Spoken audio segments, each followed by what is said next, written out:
It's been a pleasure to actually see the progress that's been made within World Labs in the past year as well.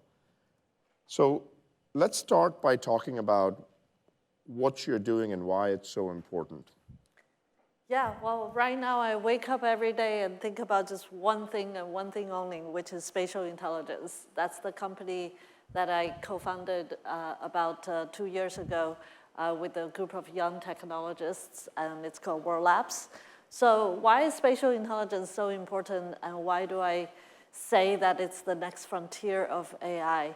If you take a little bit of an evolutionary view of the development of intelligence, which starts more than 500 million years ago, the first thing that kicked off an evolutionary arms race of the development of nervous system is actually perception, not language. Language compared to perception is a very, very new form of intelligence. If you're generous and think about language is probably 500 million years, probably not even that. But more than 500 million years ago, animals start to see light, start to touch the environment. So the tactile and visual sensing. And do you put instinct and perception as well? Instinct is a very interesting word. To me, instinct is a very fluffy word. So I'm not rejecting the word instinct, but physically, physical touch. It's touch and seeing that kicked off the development of nervous system, and that sets off the evolutionary arms race, so animals becomes more and more active, interacting with its environment, and more intelligent. All this is a long way of saying that the ability to understand, to reason, to interact with, and to navigate the real 3D, 4D physical world is the foundation, as foundational as language intelligence. And the linchpin technology is spatial intelligence. And that's why I believe this is the next generation or next frontier of AI, and this is what World Labs has been building towards. And so talk to us a little bit about Marble. What is Marble? And you launched that recently. Right, so Marble is the name for our first generation of our spatial intelligence model. We tend to call it casually a world model, but the truth is that there's so many definitions of world model, it almost doesn't matter if you call it a world model or not. It's a spatial intelligence model, it's a frontier model. What Marble does is that it takes multimodal inputs, whether it's just a sentence, or it's a picture, or it's a video, or it's a few pictures, or it's a simple 3D input. It doesn't matter, it's multimodal. And then it turns that prompt into a fully navigable, interactable world. And that is 3D, which is permanently consistent, which is very different from the video models you see these days. And it has the geometric structure to support whether you want to simulate robotic actions or code up a game and all that. So that Marble is a frontier model. We released it about 2 months ago. It's still first generation.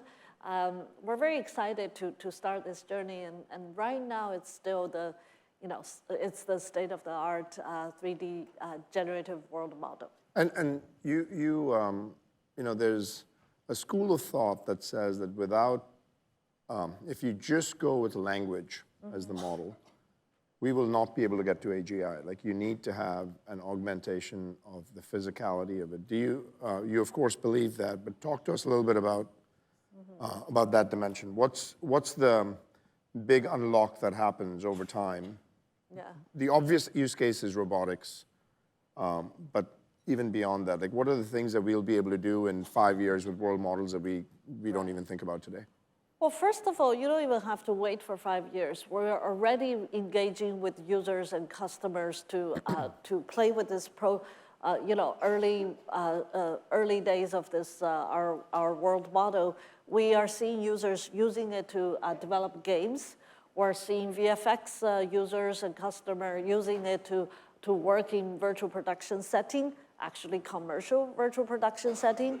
We are engaging with our robotics and simulation partners from big companies like NVIDIA, as well as startups and academic labs, where they're using Marble as training environments for robots. We're seeing that architects and designers are using this for interior design and other kinds of design.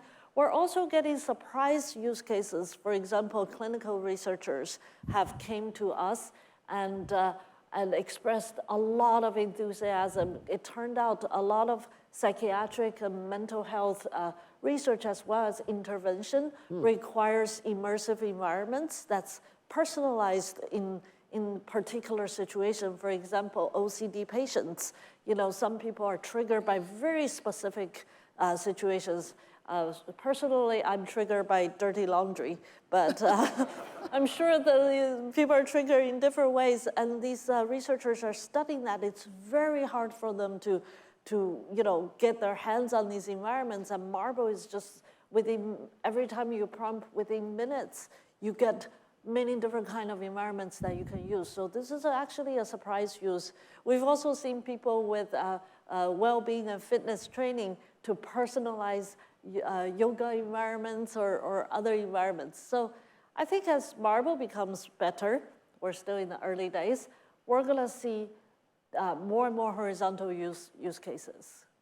And so now Fei-Fei, you've been in the AI industry for a very long time. It's a nice way to talk about my age. No. I mean, like, you're one of those people that hasn't just been like, you're not just like, okay, I've looked at this for 3 years. Like, you've dedicated your life to AI. What surprised you the most as you built this company and as you were starting to think about building the spatial intelligence side? That's a great question. I know, Jeetu, you're the same. We talk about, even in our age, the most important thing is learning and this hunger for learning. Yes, I've been in this field for many, many years. And one thing I would say that I came to AI because of my very personal curiosity. I just love to ask that audacious question of what is intelligence and how to make machines intelligent. But it was very personal. Nobody cared about AI. The world didn't know how to spell AI. And it was very fun. So the past 10 years have completely changed. AI is not just personal for me, AI is civilizational. And that added a layer of sense of responsibility for me in terms of how I can contribute not only technologically and also as an educator, but also contribute to the healthy development of AI. What surprised me the most as an entrepreneur, couple of things. One is the speed of development of AI in this past few years is just breathtaking. I know everyone, whether we pretend or not, everyone deep in your heart is feeling that anxiety of there's just too much to read, too many blogs, too many news, too many model releases, too many, and that sense of anxiety it speaks of our time, is that this technology is just moving us at a breathtaking speed. So that gives me a lot of excitement, but also keeps me very grounded about how little I know. This famous saying, I don't know anything. Someone like me even feels that. And I want you to at least hear this from me and recognize we all feel that, and don't give up your learning and continue to be curious. The other thing that surprised me and frankly continues to worry me is the polarized rhetoric of AI. Is that too much cyberspace cycles are still spent in discussing AI and its implication at the extreme ends.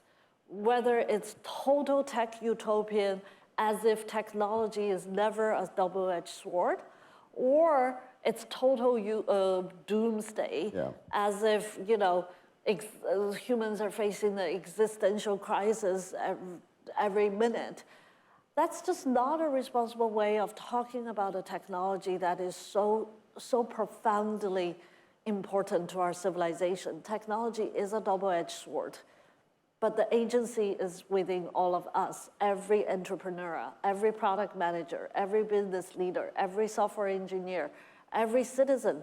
We still have to have that agency to know where to lead this technology. And I really, really hope that going to 2026 and forward, we don't stay at the two extreme ends of talking about AI. Let's be more nuanced. Let's be benevolent. Let's have the optimism of using technology for good, but the sense of responsibility of using it responsibly. And let's have that conversation and not just, just optimize for clickbaits. So what does success...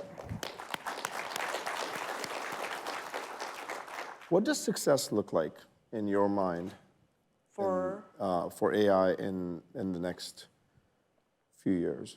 And I really like your framing of this kind of polarized view that we have, all jobs are going to be lost and we're just going to be staring at the ocean, or this thing is completely useless and it's not going to do anything. It tends to be. Jeetu, if we roll time back 150, I don't remember the exact years, and if a version of two of us were on stage talk about what success looked like for electricity, I think at least, I don't know if people have imagined. Hard to imagine. But I hope that there was a version that, our schools are lit, our homes are warm, it'll empower machines to industrialize our life. It'll, in turn, lengthen our life expectancy. More children will be learning when they hit school age. And that's the meaning of technology, and that's the meaning of AI. That's a timeless value. Success looks like when civilization is better. And civilization is made by every single individual pursuing happiness, pursuing prosperity, and pursuing with the sense of dignity. And that is what success looks like for AI and for every piece of technology. That's fantastic.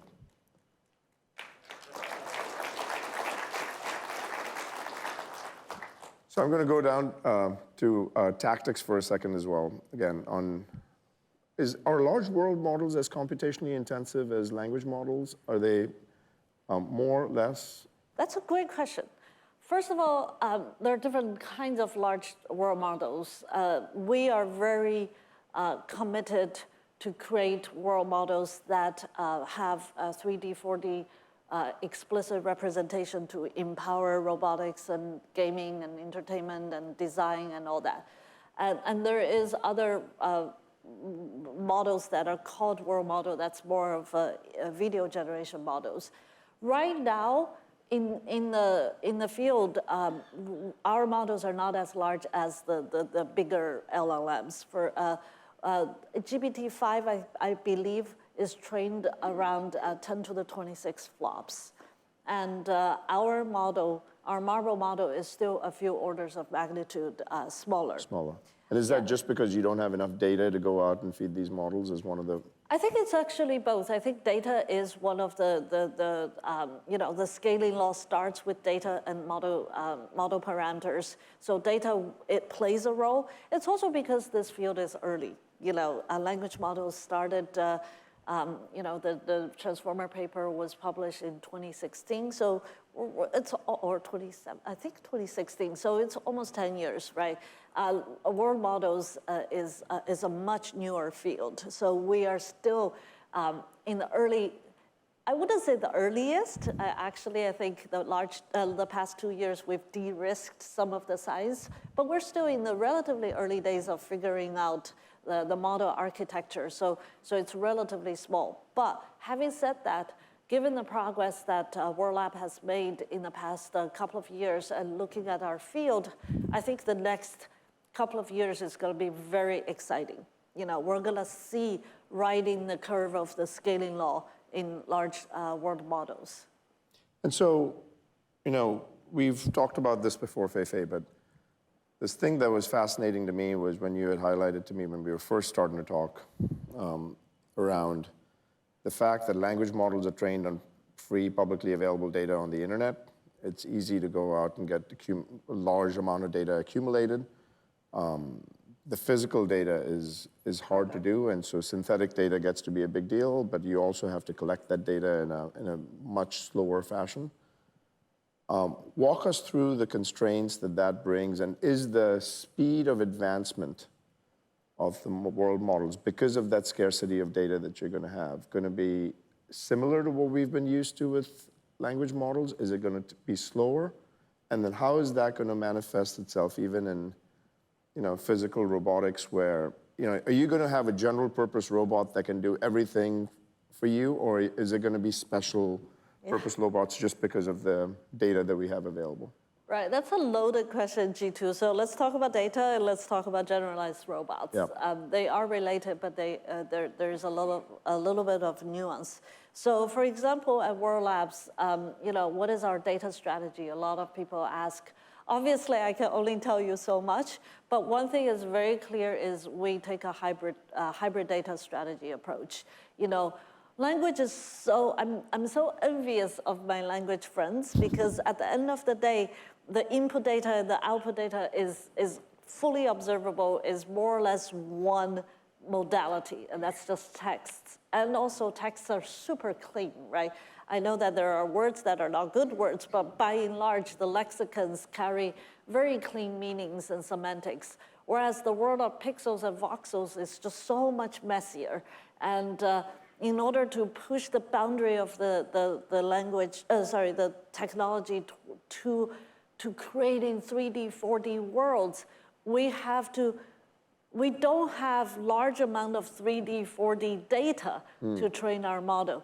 So what we have to do is to take the hybrid approach of layering multi-modality of data. So we do have text and images and videos that are more or less at the internet scale, but we also need to have simulated data.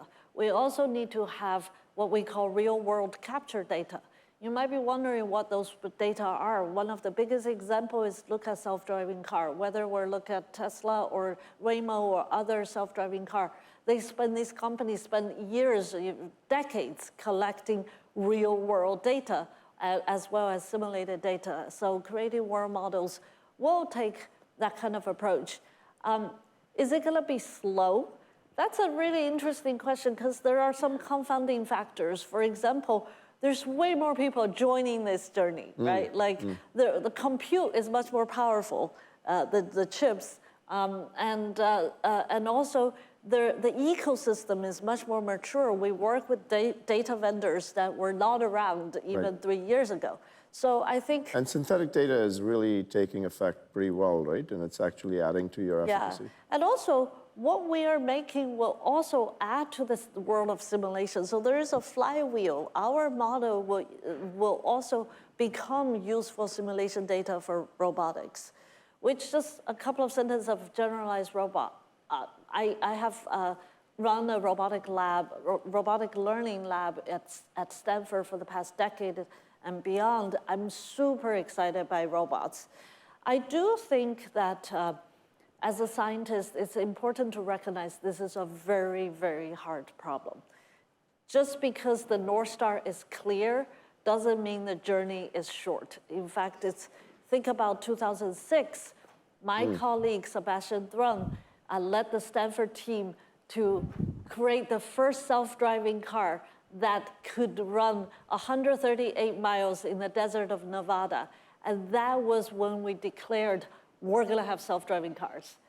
20 years later, last year was the first year Waymos are running on the street of San Francisco and some larger cities. We more or less have gotten to a major milestone, but that's a very long journey.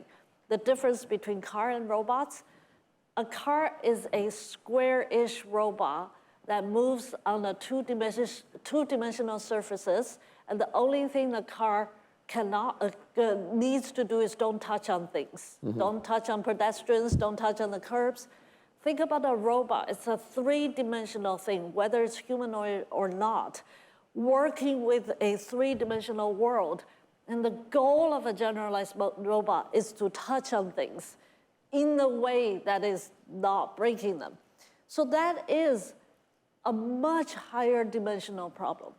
And we are making progress. And then the simulation of the hand has been really hard, right? Dexterity of hands, the precision of vision, the understanding of space, the lack of training data, all this is challenging. This is why I started World Labs, because I know this is a very important problem. We want to work on this. But I also, personally, as a scientist, I don't like to overpromise.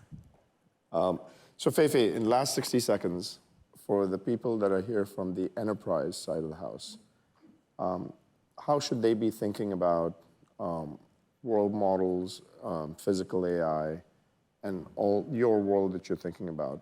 And then the last thing I'll say, because I know we're running out of time, is we wouldn't be able to have a Cisco AI summit without Fei-Fei anymore, because it would feel incomplete. So we're going to keep inviting you. Thank you. Well, I'm waiting for my swag. Yes, we will get you the. Can we please get swag for Fei-Fei? Just kidding. I still think like a grad student. Free food and swag. Yeah. So for the enterprise, look, especially for world models and spatial intelligence, we're very much an enterprise-facing business, in my opinion. This is, World Labs is very open to talk to enterprise partners. I think there are so many. It's a horizontal technology. We talk about robotics, we talk about simulation, we talk about immersive, interactive entertainment experience, but we haven't talked about more about healthcare. We haven't talked about educational products. We haven't talked about field services. We haven't talked about financial services. We haven't talked about agriculture, manufacturing, inspection, warehouse, and city urban planning, and all this. There's just a lot we can do with spatial intelligence.